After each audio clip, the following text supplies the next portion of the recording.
guarantee you that marriage is cursed. Because anytime you don't give to what's given to you, you kill the source. Do not muzzle the mouth of the ox. You can't keep working the ox and muzzle his mouth at the same time. Anything that gives to you, you must give back to it. Anything that feeds you, you must feed it. If you don't give to anything else, common sense says you feed what's feeding you. Bless what's blessing you. You help what's helping you. You pour into what's pouring into you. You don't have to be a rocket scientist to understand that everything operates this way. The fields, the crops, the corn, everything operates by giving back to the thing that gave to it. The ground gave to me. Now I give back to you. They give it to me. I give it to them. The clouds give me rain. I give the clouds back humidity. Everything is a secular system of show me yours and I'll show you mine. Every relationship in your life where you violate that law is cursed.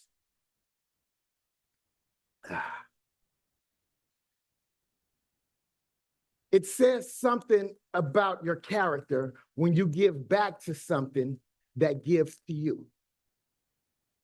Be not deceived. You are not too big. You are not too busy. You're not too important to break this law.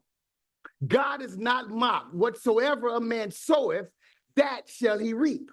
There's a saying that says you're teaching your children how to treat you based on how you treat your parents. I used to think that you raise your kids to be good and responsible and accountable and respectable to their elders because that's the right thing to do. And it is. But now that I'm getting older, I realize that you raise your kids that way because one day they may have to take care of you. And you want to make sure that you've installed something in them that they'll always have that admiration and respect for you, not just as a parent, but as an elder. Whatever you throw at your parents, your kids are going to throw right back at you. You cannot sow disrespect and reap honor. You cannot sow hostility and reap love. You cannot sow greed and reap prosperity. Whatsoever a man soweth, that shall he reap. If you want friends, show yourself to be friendly, Bobby. You know why people don't like you. It's not because they hating on you as you suggest. It's because you ain't friendly. Smile sometimes. Now let's just cut through the chase. Let me tell you what everybody else has been trying to tell you but can't get across to you. The reason folks don't like you is because you ain't nice. That's it. That's the reason. It ain't got nothing to do with how much money you got, nothing to do with your red bottoms or your car. You not nice. That's why we don't like you. You're manipulative and conniving, and they understand it, and they just not playing with you no more. And you don't need to go to school. You need to learn how to smile, shut your mouth, sit down in your seat, and be nice. People will always come around nice people. You can't keep them away from you. You could be in a cardboard box. They can have a mansion. But if you nice, they will come to your cardboard box just to hang out with you. I don't care how cute you are. If you nasty, nasty trumps cute every time. Y'all know that fine girl with that ugly friend. That ugly friend happily married, and that fine girl can't understand why she can't find a man. Because you're nasty. and not nice.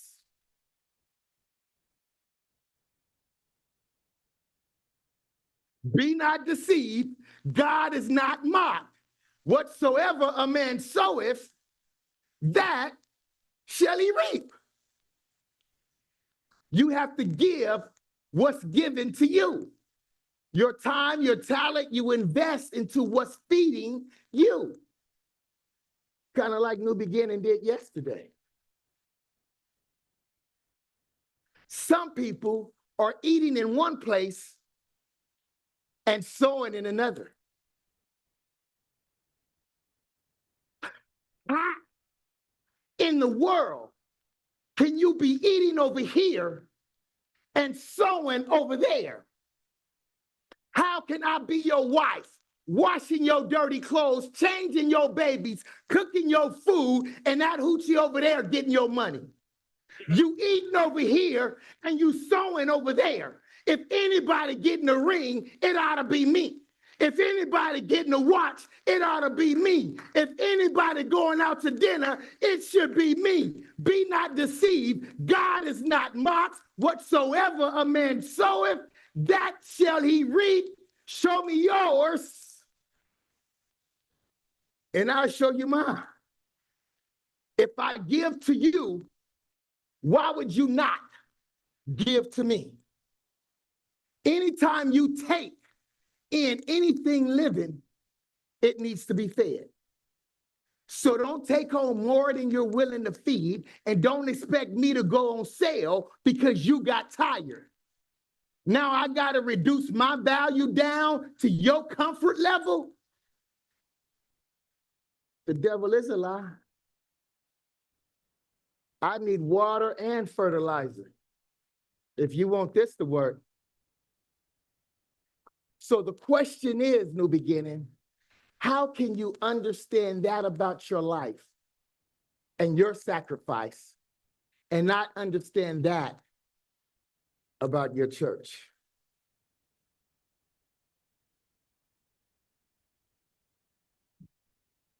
Paul said, before I get to what Paul said, let me just tell you what I said. We are a church on the move. Like it or not, we're not stopping. I know we didn't used to do it like that, but we are a church on the move. Everything that's been offered to us, we taking it and some. And what they're not giving us, we're creating for ourselves. So clear your calendars because we are about to get busy. Can't stop, won't stop. We're having a Harvest Fest Saturday, and Tracy has been begging for assistance. And I know some of y'all are busy and you can't. I totally understand. And some of us just don't want to. And we need your help. And I don't understand how we can give and pour into you, and you can't give back and pour into us. We don't want to overwork no one individual, but if we get enough to help out, we can rotate 10, 15, 30-minute shifts, whatever it takes. This way, everyone can participate. Everyone can pour into the ministry. Everyone can give back. And then we can give to the community. We give to you so that you can give back to us, so that we can give back to the community. Whatsoever a man soweth, that shall he reap. God will not be mocked. That's what I said.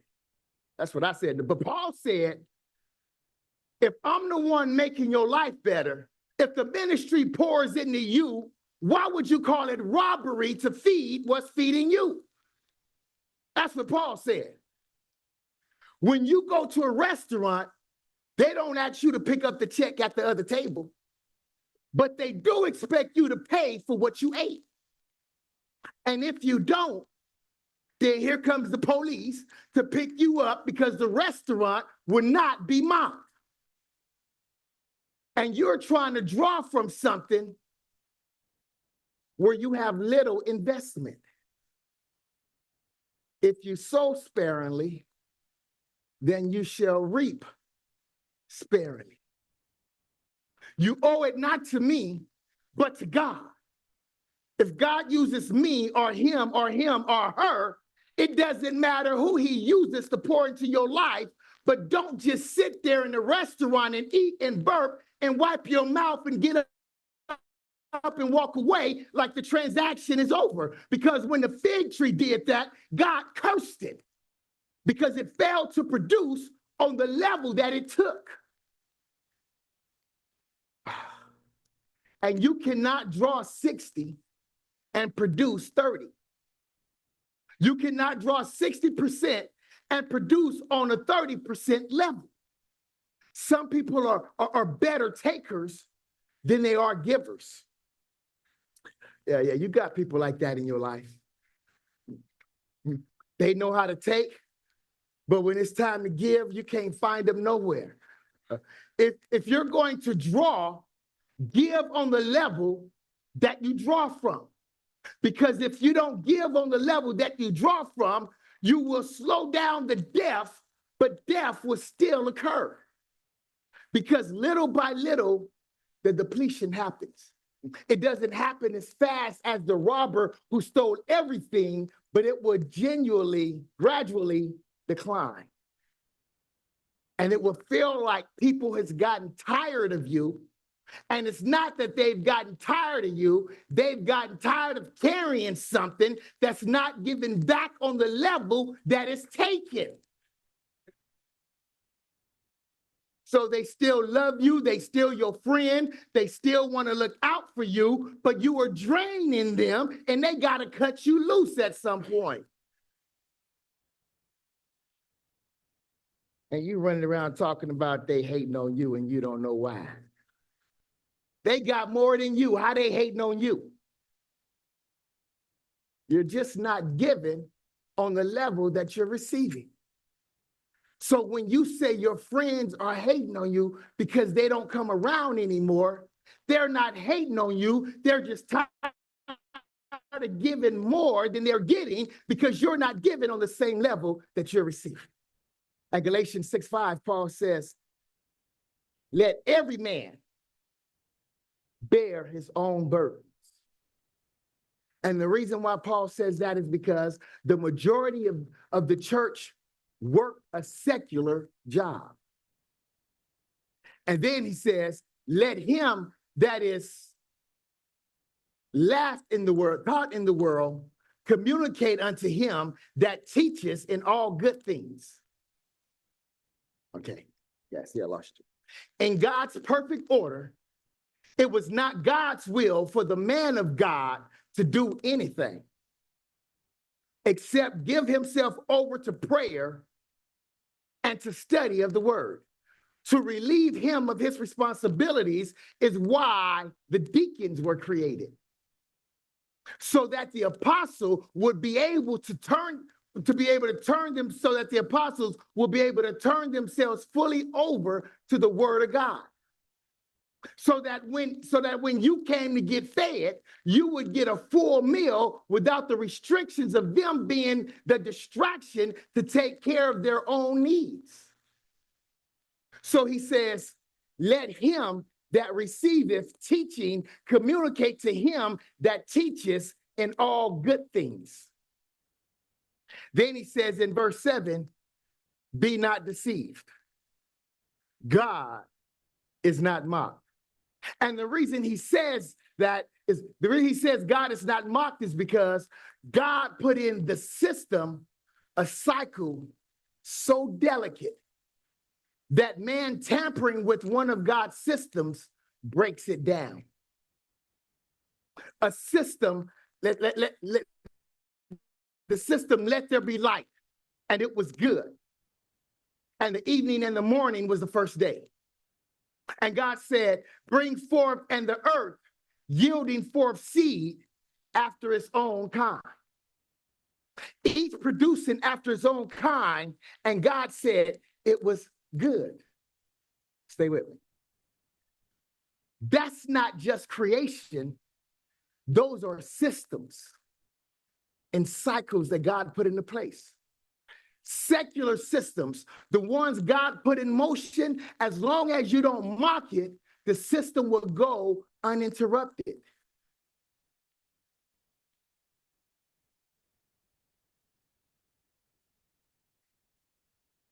Give, and it shall be given unto you. Good measure, pressed down, shaken together. As long as you don't violate it, as long as I throw you the ball and you throw it back to me, as long as I pass it to you and you pass it back to me, but I can't pass it and then say, why aren't you giving it back? Okay. All right. This was better at home than it was at church. Okay. I need my mirror, because in the mirror, boy, I tell you, ooh, whatsoever a man soweth, that shall he reap. What areas in your life are you underfunding and over-expecting? Are you expecting more out of a career than what you're willing to study for? You keep talking about your boss don't like you, that's why you don't get the promotion. That's not why. Try showing up on time. Try continued education. And you trying to get something out of a piano that you ain't putting into it. I shared with Bobby, I took piano lessons once. I got halfway through, Mary Had a Little Lamb.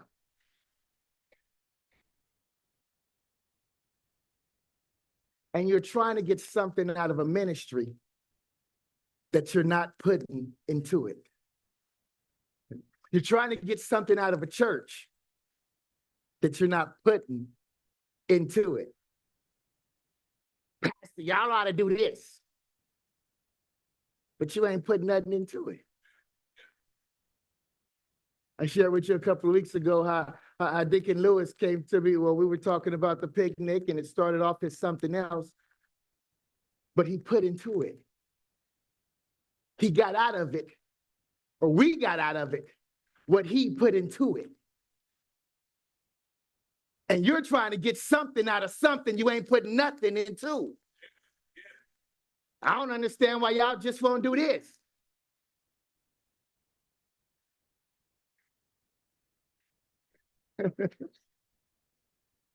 Do you realize you can't come once a month and get what you need? You just can't show up and take communion and then wonder why your life is falling apart the rest of the month. You got to continue giving yourself to this thing. Sunday after Sunday and Wednesday after Wednesday and Saturday after Saturday, you got to give into this thing. I'm so glad they left this plan here from the funeral yesterday. I'm taking it up to my office because up in my office, I got some plants, same kind. They don't look nothing like that though.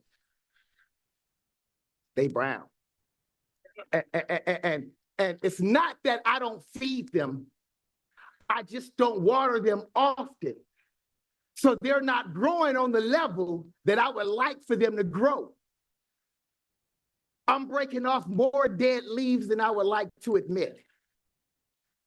I make sure it gets water on Sundays when I'm here. And little by little, it's just dying and withering away. And I hate it because it don't look as good as it used to. But the way it looks is a direct result of how I treat it. I was expecting an underfunding. Let him that receiveth give back.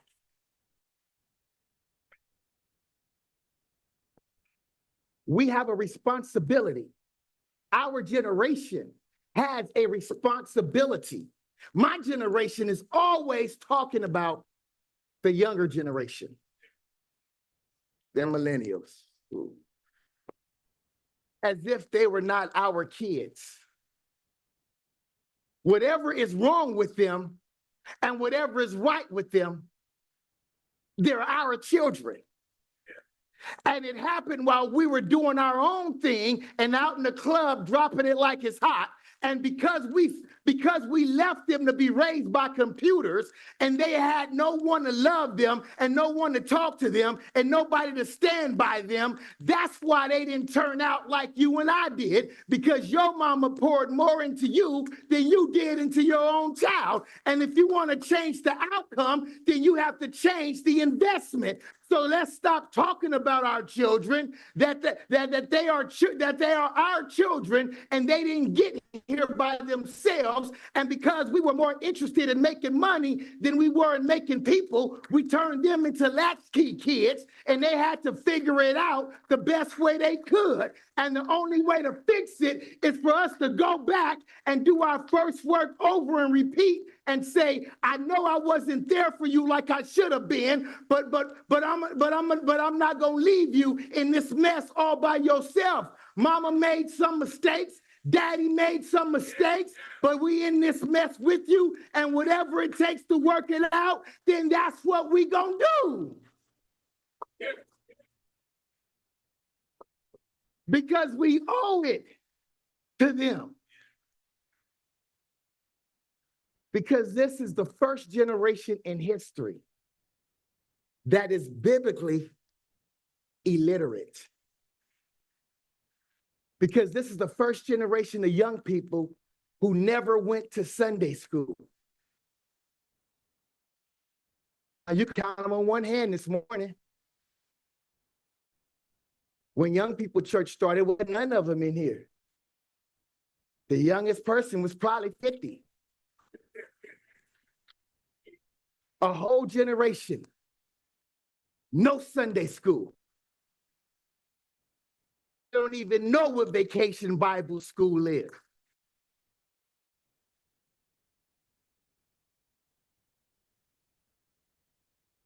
When I was growing up in church, it was a rite of passage to be in a children's choir. We ain't even got one. Praise God. I receive it. Tom Thumb wedding? What's that? What's that? I'm 12. You want me to get married? Well, what are they talking about?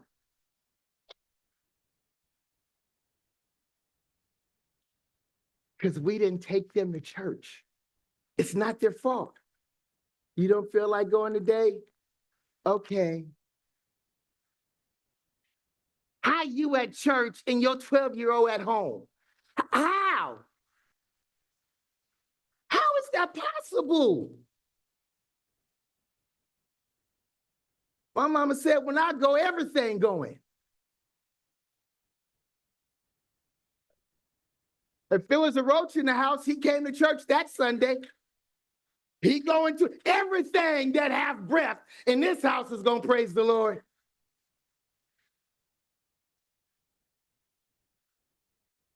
But now, now they don't know anything about God, and we don't understand why. We just talk about them. They cross the street, we lock our doors.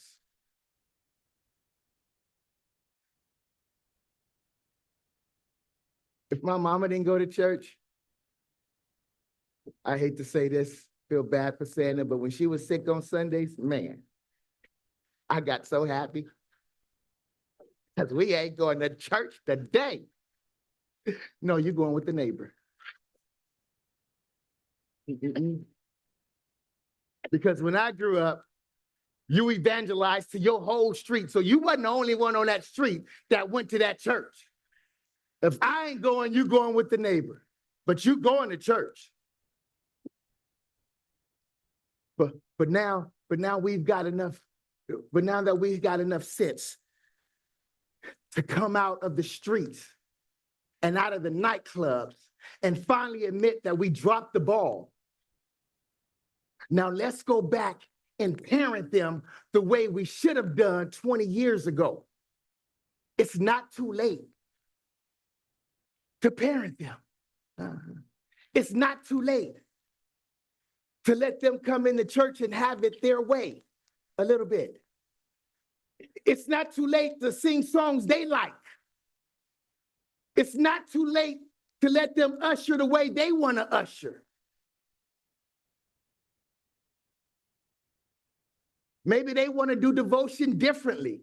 It's not too late to let them do that. It's not too late for us to raise up something so that they can, so that we can put into them what mom and daddy put into us. Because I don't want them to face the world without understanding what God can do.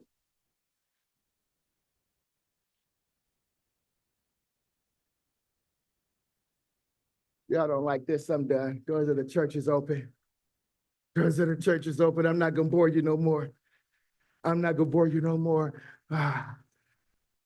Doors of the church is open. Stand on your feet all over the building.